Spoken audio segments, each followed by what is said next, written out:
Hey everyone, and welcome to today's video. So we're going to be working on the R56. So I've ordered all the parts to service the car now, so the oil, the filters, etc. So there'll be a few videos coming up on how to service your R56. But I want to get started on the performance parts. So I've got a lovely day for bank holiday, so I thought I'd get a few bits onto the car. So today's video is all about changing the coils. So everyone knows you need two things: fuel and spark. So the coils, so this is a standard OEM coil that's on the R56, so this is from an S or a JCW.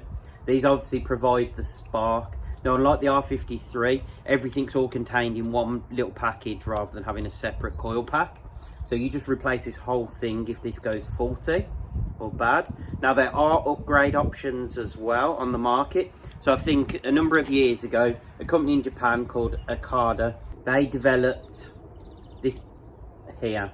So if you look, it looks very, very similar. So let's just put this one away. So they look very similar. You can see the big difference is the bottom. And obviously they've got the branding on the front as well. But other than that, they look very similar. And I think they actually use parts, sort of the seal and things like that from the OEM, because they're both labelled up with similar names. So what does this actually provide as an upgrade? So it provides a bigger, better spark. So they're actually plasma coils, and I'm not going to pretend that I understand the science 100% behind these, but it gives a bigger, better spark. So I think it's 100% bigger, or bigger is probably not the right word, but I'm sure someone's going to correct me in the comments. But it provides a better spark, which obviously helps with pickup and everything else. You may even see some power gains from installing these as well. So the one thing I would say is, obviously, if your OEMs fail, then you can just go to Mini or buy some second-hand ones and replace them with these, and it's exactly the same install process that I'm going to show you in a minute on how to install these. These are an expensive upgrade. I think at the moment Orange Performance sells these for around £700, so that's a lot more expensive than what the OEM parts are. I certainly didn't pay that much, so I actually picked these up second-hand off one of Mills's Auto's customers. So they were breaking their R56. It's one that you'll probably know, Project GTX. It's one of those. Would I recommend that everyone switches to these? Well, £700 is a lot of money, and it's out of a lot of people's price ranges, so I certainly get it. But if you're going for the sort of performance end, if you're doing bigger turbos and everything else, and you're spending all that money, you may want to go for these.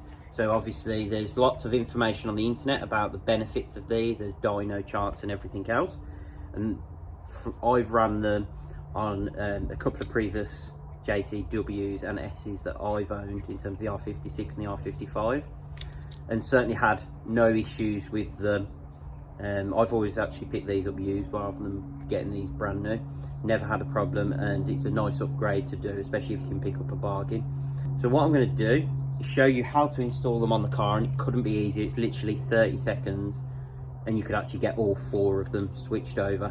One thing I would say as well, especially if you're on the used market or you're looking at the ones from Orange Performance, so these are actually Okada, so it's with the A's, Okada. These are the original ones, so from what I understand they were designed in Japan.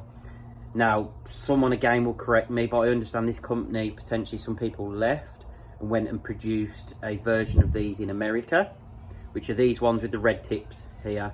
And these are ignition projects. These are what Orange Performance sell now. So if you take a look, they are very, very similar. And the only difference you can see is there should be some branding here, but this fell off and it says ignition projects. This has got the OKD logo, and obviously this is red tips versus the black. So if you buy them from Orange, they're probably going to look like this. If you get the original ones from Japan, they'll look more OEM with the black cover and obviously that little red metallic logo on the front there. So just one of those. If anyone's looking out for these, they're actually labelled up as ignition projects now, most places. I don't know whether they even sell these or not anymore, but I know places like Orange actually stock the ignition project ones, and they do the same job. They're both plasma coils.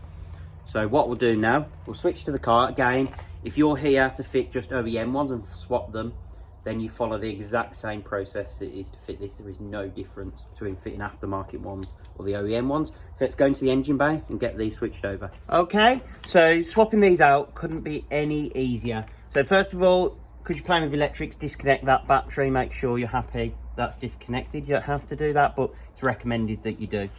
Now you can see here, all you do, lift this up. When you lift that up, it actually pops this little cable off, and you should be able to literally just disconnect it like that. And there is actually a loop in the top of the coil. And all you do, pull out, and you can hear it pop off, and it's so simple to remove those. So that's that stock one out.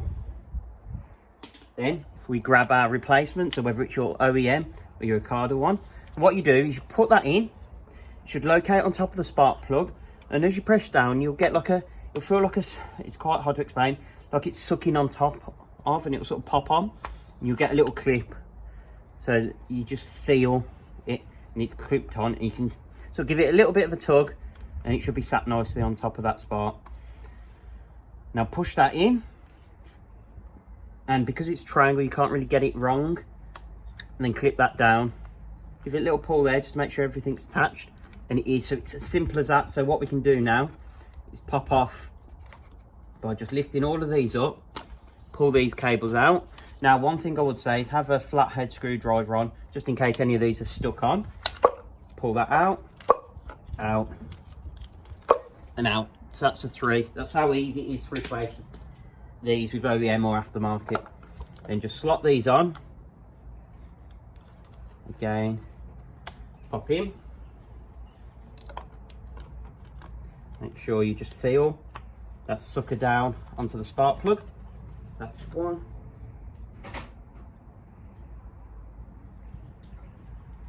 And then we get the final one in. So again, sucker down, plug that in. They're all on. Give them a nice bit of a wobble, check, make sure everything is installed, and that's it. Super easy. So what we'll do next is go and start the engine, just to make sure we've got no misfires or anything, and everything is happy. We've got all the wires connected. So if you've disconnected your battery, reconnect that. We'll go and jump in the car now and see if it starts.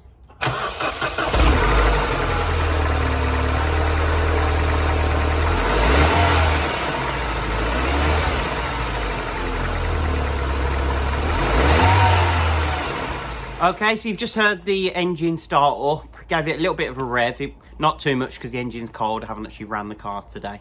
You could hear there was no misfiring. Everything seemed happy. So that's how easy it is to switch your coils, whether you're switching to upgraded plasma ones or you're switching to OEM ones. It is as simple as that. What I'll do now, and what I recommend you do, is just take it for a short little drive. Just make sure there's no stuttering or anything and that you haven't fitted, especially if you've brought second-hand replacements, any faulty ones. Just make sure everything's happy in terms of driving the car. What you should know is if you go for the upgraded ones, you should feel a better throttle response and pick up, especially high range. From what I understand, that's where you really get the benefit of these coils with the plasma ones. So easy upgrade. Would I say it's worth the £700? I think if you're working on a budget and you're just doing simple mods, I don't think it's the first power mod you should go for. If you're looking at an overall package of a bigger performance, and I've obviously got some long-term goals with this car, especially being able to pick them up second-hand, yeah, definitely. If you're willing to splash the cash, then I think it's probably worth the upgrade, but I do understand it's a lot of money for not massive gains. I know there's talk, I think a few years ago, sort of 20-30 brake horsepower pickup, but that was a long time ago, and I'm not going to claim to you that suddenly I've gained a load of horsepower from that, because I've not done it myself and put it on the dyno to see whether we have. That was something that was claimed sort of 10 years or so ago when these sort of popped up on the market. So do your research in terms of the power gains.